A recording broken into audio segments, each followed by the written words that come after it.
Hello good morning guys. तर मग मी आज हॉस्पिटलला गेली सकाळी आणि तिथं माझ्यासमोरच हे पॉलिटिक्स खेळत होते माझ्याबद्दल. तर रुपालीला सांगत होते की ती आलेली नाही आणि तू पण नाही आणि तू सुट्टीवर येते, ती मुद्दाम करते बॉस.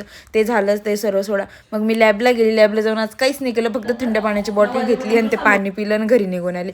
आणि इथं माझी बहीण मेहंदीचा क्लास घेत होती, मी पण बसायला लागली आणि इथं हे पोरी न गप्पा गोष्टी करत जोक्स मारत होत्या. मग तेवढ्यात ही एक मुलगी आली, म्हणजे ही क्लासमध्ये आलेली होती पण तरी परत गेली आणि फोनवर काय माहिती कोणाशी बोलत राहते सारखी गुलू. मग नंतर ही नवरदेव शिकवत होती, तर आम्ही हिला असंच चिडवत होतो की काय नवरदेव काढती बॉस. हिचं नवरदेव तर शिकवणं साईडलाच राहिलं. आणि तेवढ्यात मग मम्मी पप्पाचे लग्नाचे फोटोज वगैरे काढले पप्पांनी बाहेर.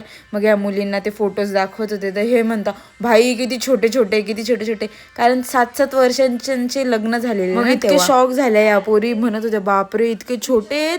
हे इतर बोट करून करून दाखवत होती, घे बघा किती छोटे भाई अमृत दिला बघा. आम्ही इथे दमनला गेलो, तुम्ही छोटे असताना मम्मी पप्पा मला घेऊन गेले होते.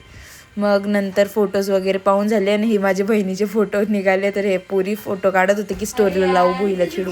मग ही आधीच जायला तयार झाली की मला ब्लॉगमध्ये यायचं आहे, पटकन चला मला बाय करायचं आहे. मग ह्या पोरी निघायलाच तयार नाही. मग ही लास्टला आली, मग बाय केलं.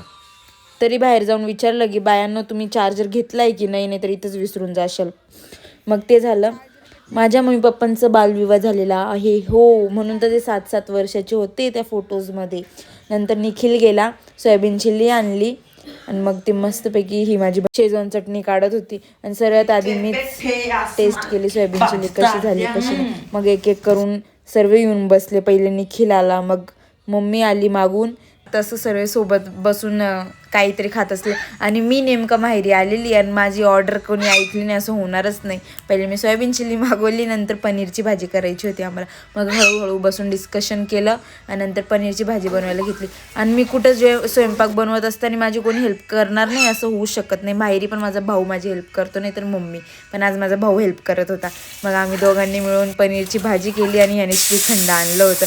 नेमकं याला आवडतं पण माझा बहाणा केला श्रीखंड आणायला. मग भाजी तयार झाली आणि याने पप्पाची ॲक्टिंग चालू केली, पप्पाचा ड्रेस घालून येडपट्यावानी. आणि पूर्ण डिट्टो सेम कॉपी केली बरं का, एकदम सेम जशी पप्पा करतात तशी.